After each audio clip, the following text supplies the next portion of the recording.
Welcome back to the Super Not Funny Show reviews. And today I'm going to be reviewing the Afterparty Season 2 episodes 1 and 2 entitled Aniq to the Sequel and Grace. And it's all streaming on Apple TV+. So, what did I think about it, and should you be watching?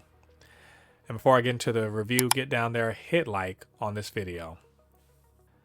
The Afterparty Season 2, for me at least, came out of nowhere. I literally didn't know that this new season was dropping until I saw an ad for it online. So, oh happy day, because I loved the first season of the Afterparty.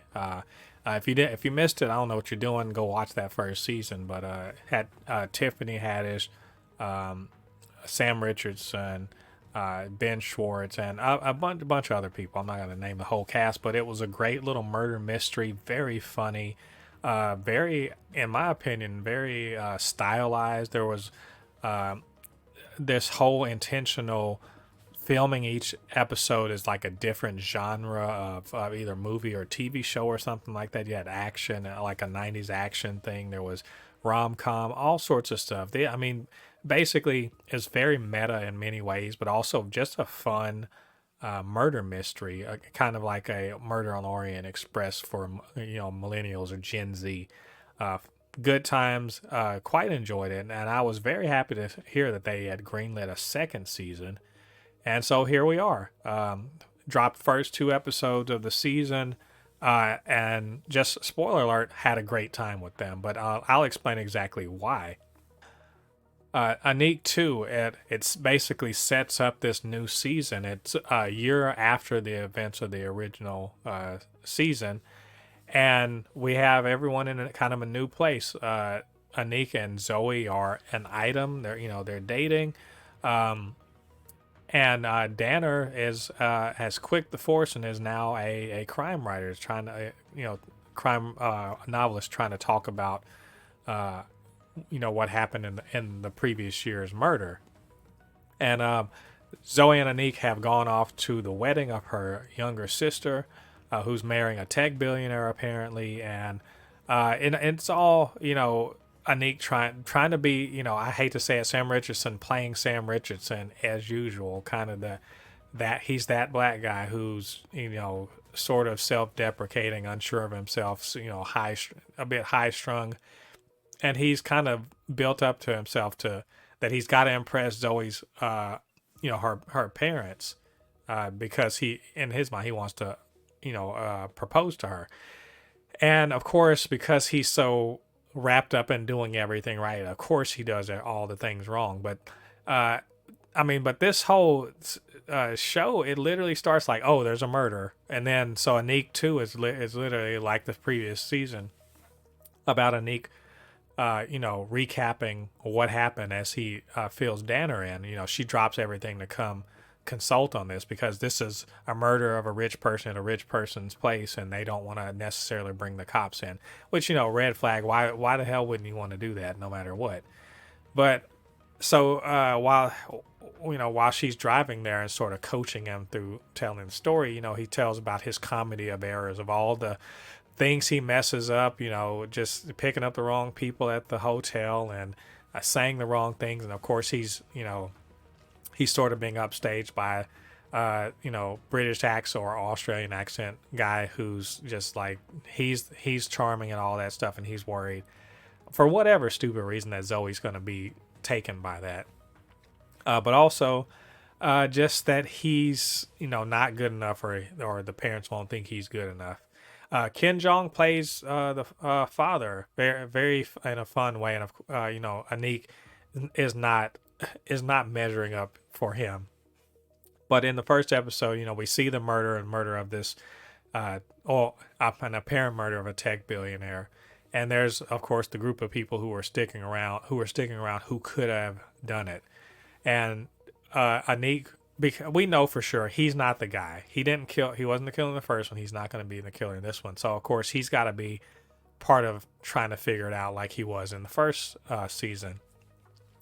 And so his recounting, of course, besides showing himself getting all I guess, humiliated or kind of pushed aside, did also, sort of point fingers at several people, like in particular Grace, the sister who's getting married.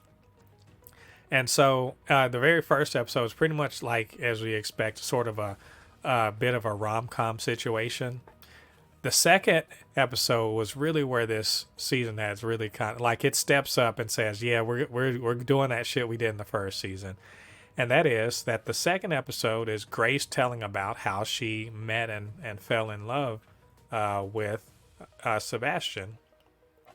I'm sorry, not Sebastian, with Edgar, her husband, the guy that got killed, and it swerves right very quickly in the sense that it could have been an episode of Bridgerton. Not that I've watched Bridgerton, but I've seen some of what it looks like, and everyone's dressed Victorian and everything like that.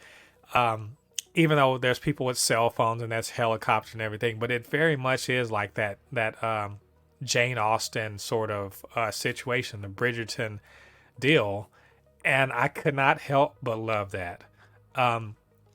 I really loved in the first season because they did these different episodes, and everyone, as they tell their story, it's framed and told in a certain genre or whatever that fits their personality maybe. And because Grace likes antiques and old things and all that stuff, they did a Bridgerton thing, and it was just really good, hilarious. Like the juxtaposition of the technology and the old clothes and everything, and the way they were acting, and this is like her lenses as she looks at this. It's very, very fun, especially because Zach Woods, who plays Edgar, looks like he would be in one of those kind of shows. Like he has the face, and when they dress him up with the cravat and everything, he looks exactly like he would be in one of those shows. So I thought it was very inspired. Like whoever wrote that episode, just like chef's kiss. Like they were on it. They knew exactly what they were on about, and the director played it all up, played it through, like specifically to look like Bridgerton, and I loved it. I thought I halfway makes me want to actually go watch Bridgerton to see what's up, because that was a fun episode. And also, it's not all Bridgerton in her retelling. In this episode, also, where the Grace episode, you see that there's real friction between Zoe and Grace, and also that since she can't really, Zoe can't really be objective or even not try to, I don't know, rehabilitate what's going on. She's not really a good person to have in the interrogation. And therefore, 1, 2, 3. And therefore, she opts, angrily to go find, find clues on her own. And it's funny because Aniq, because he can't just be super assertive or anything, that's not his character. He, sort of trying to please Danner and Zoe at the same time, he ends up just pissing off Zoe. But it does lead to a very fun bit with her and like the other, Grace's ex-boyfriend, who, for some stupid reason shows up to the wedding, where they try to, get, stuff off of the dead body and off of an iPhone. Very, very silly, very fun stuff there. But it does lead, of course, to a lead up to the next episode, which is called Travis, and it's of course featuring the ex-boyfriend and why he was there and why he was so interested in Edgar.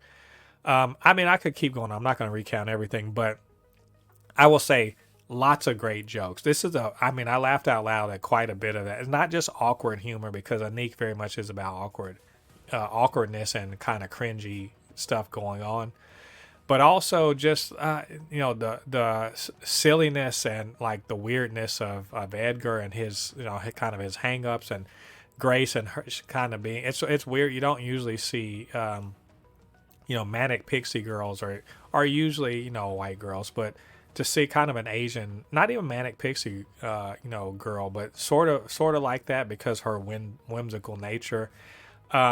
Zoe and her trying to, I don't want to call it nice nasty, but just kind of being a little throwing shade at her sister, even though she says she loves her. I mean, it's that little sibling rivalry thing is gonna, I think, show up later on when we see Zoe's episode.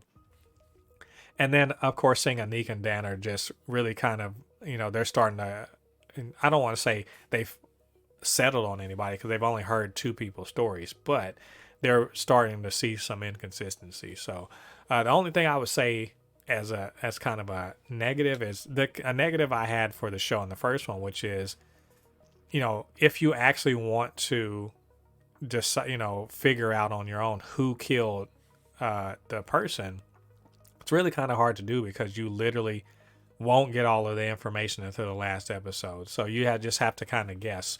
So to that end, if we're guessing, like the good money is probably on the business partner Sebastian, with the accent.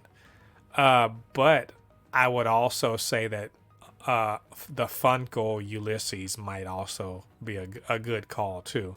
And then of course Hannah, the adopted sister of Edgar. Those are all good ones. Also, I want to shout out to playing the mom, which is Mary Holland. Very very good. That Edgar's mom. You see a through line and why he's such a weirdo, I guess. But she's a very mean person to everyone. And I kind of like that. So anyway, I like the first two episodes. They're very good. I'm very excited, very happy to see this show back, and I'm looking forward to the rest of the season. So anyway, what did you guys think about these episodes? What did you think about what I had to say? Get down to the comment section, leave your thoughts there, and of course, you can always hit me up. supernotfunnyshow@gmail.com or at supernotfunnys1 on Twitter. And while you're down there, do me a favor.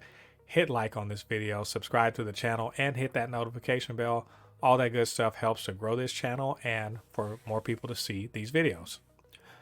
All right, everyone. Thanks for joining me. Come back next week. We are going to talk about episode 3 of the Afterparty season 2. Until then, I've been Mo, your comment extraordinaire on all things pop culture, and I'll see you guys on the other side of the thread. Peace.